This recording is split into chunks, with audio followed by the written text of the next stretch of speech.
Hi there, this is Nicole Rada. Today I'm going to talk to you about the differences between Plan F and Plan G.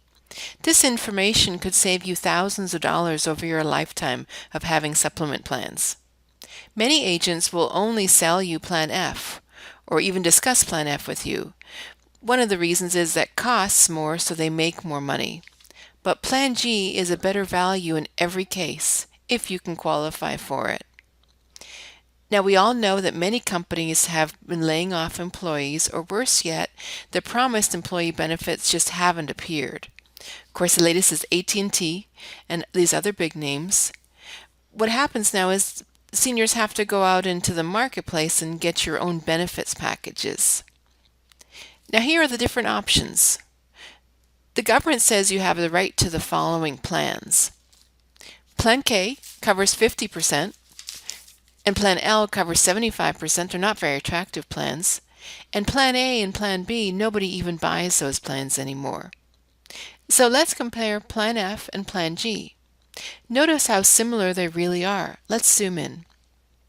Plan G on the left really covers everything that Medicare doesn't. Basically, Medicare covers 80% of expenses, and the supplement covers everything else. You see, on the right-hand side, Plan G covers the exact same benefits, with one small difference. The 166, which is the current value of the Part B deductible that's paid for on the Plan F side. So notice the difference. The only difference is the 166. So how does that translate in the real world? Let's look at an actual example of a 72-year-old non-smoking female in this zip code. You'll see here the best rate in the market. Now, we are independent agents. We don't care who you go with, as long as it's the best plan for you. All the plans are exactly the same. You'll find that in your 2016 Medicare and You Guidebook, page 100. How do you compare Medicare plans? It specifically says that all Medicare plans are exactly the same, except for the premium. The only difference is the amount that you pay every month. We are independent. We shop the market for you every 10 months, 11 months, to make sure that you're on the best plan for your situation. And Plan F itself is in all likelihood going away in 2019 and 2020. So notice no deductibles on both, no co-payments. You can go to any doctor or any hospital. On the Plan F, you pay the $151.64. That's the best plan premium at the moment. On Plan G, you pay the lower amount of $119.84. Now, how do those numbers work out? Let me show you exactly. On an annualized basis, the cost of Plan F is, and on the G side, it's $14.38. The difference is $381. So, what is the difference between these two? The 166 deductible. Even after you pay the deductible, keep in mind, if you don't go to the doctor, you don't pay it at all. They also split it over 2 or 3, 4 visits. In a real-world example, let's say you go to the doctor. It's $100. Medicare pays $80, and you're left with the $20 bill towards your deductible. Let's say you have to go to the doctor a few times, and you spend the $20 each time. You don't even meet the deductible, so that money stays in your bank account. And we all know that some gentlemen don't care to go to the doctor at all. So if you don't even have to pay for your deductible, that money stays in your very own bank account. But on the worst case scenario, you go to the doctor, you have a few lab visits a few times, but really you've still saved the $215.60. But what does that $250 signify? It means that you're paying a convenience fee of $17.96 a month. Plan G is better in every scenario. It's better to have the lower premium and pay your own deductible, and it's only $166 for the entire calendar year. Now keep in mind that this is only for Part B. That's outside of the hospital.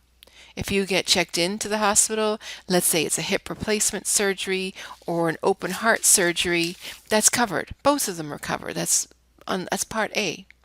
Major surgery is covered the same under both plans. We're only talking about outside of the hospital or doctor visits. So yes, you can have Plan F, the higher rate. Of course, agents have a higher commission. We don't care which plan you choose. We are independent agents. We want what's best for you. We shop every client's plan every 10 months to make sure that there's not a better plan out there for them. So that's just one part of the coin. Let's talk about the other side. Let's talk about rate increases. Both are going to have rate increases. If anyone tells you that there are no rate increases, they're lying to you. But they don't go up the same amount. Remember, they're both the same coverage, no networks, no referrals, no copays. You can go to any doctor in any hospital, but the rates are always lower on the Plan G, and you have lower rate increases than Plan F. But let me show you. Here's a trend line showing the rate increases of Plan F versus Plan G.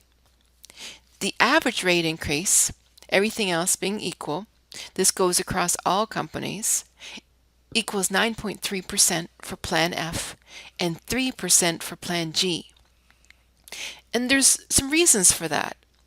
All the people that are being kicked off the company benefits that we spoke of previously, they're going through what's called special enrollment period, and they're being dumped into Plan F. They tend to be older. They're typically 75, 80, they're older. What that means is you're joining a risk pool of older, sicker, more chronic conditions. And that's passed on to everyone else in the plan. So that's why Plan F rates go up faster and faster. Another way of calling it is first dollar coverage. These people don't have to come out of pocket for anything. So if someone has sniffles or stubs a toe, they'll go to the doctor more often than a plan that they might have to pay a few dollars when they go. So really, people on Plan G are more fiscally responsible because they have to open their checkbook. But let me show you some real-world examples.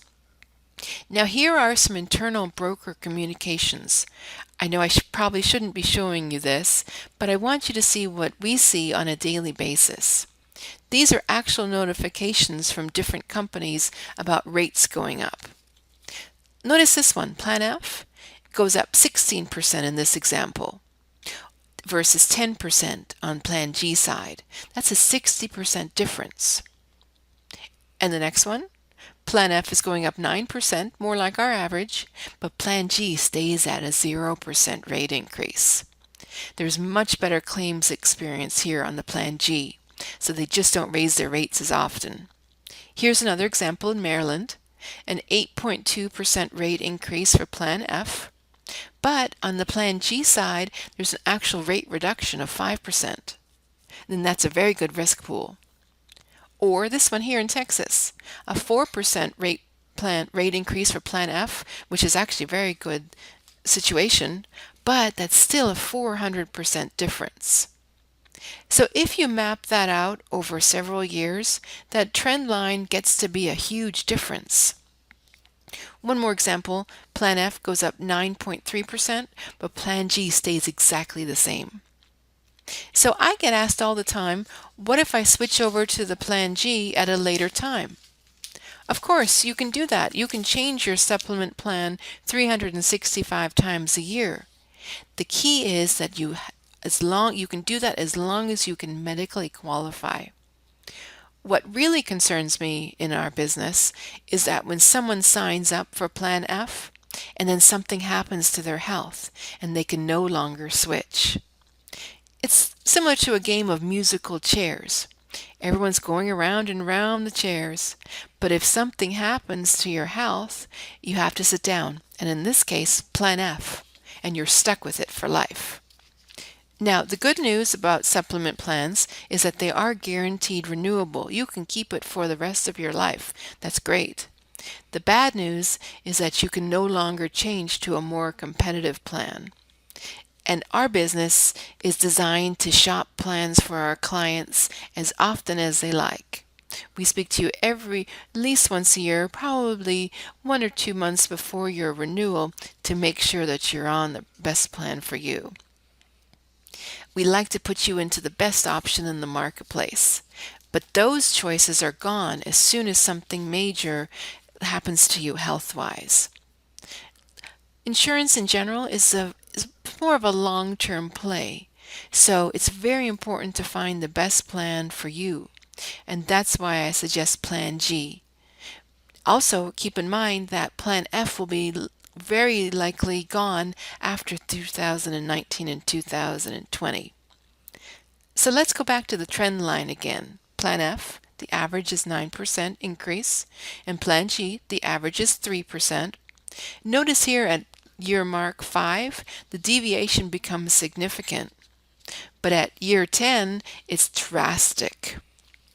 Again, you can change plans at any time that your health qualifies you, but let's say that something happens to your health. Year 1, 2, could be year 3, and you're stuck. I want my clients to be stuck on the blue line and not the ever-increasing red line. But remember that the benefits are exactly the same on both. You can always save money by being on Plan G monthly and by paying that deductible on your own, all the way from day one. The only difference between the two plans is the 166, and we consider that a convenience fee. That's pure profit for the insurance companies and the agents. It's really what they're sending your money to Medicare bit by bit, 1/12 every month. They send something over to Medicare, and that's what you're paying for. Most of our clients are on fixed income. So why should you pay an extra $215 a year or almost $18 a month when it's the exact same coverage? Remember, no networks, no referrals, you don't have any copays, you can go to any doctor in any hospital on Plan F or Plan G. But here's the only question, the most important question, is do you want to have the company pay that deductible for you and charge you $215 a year to do that?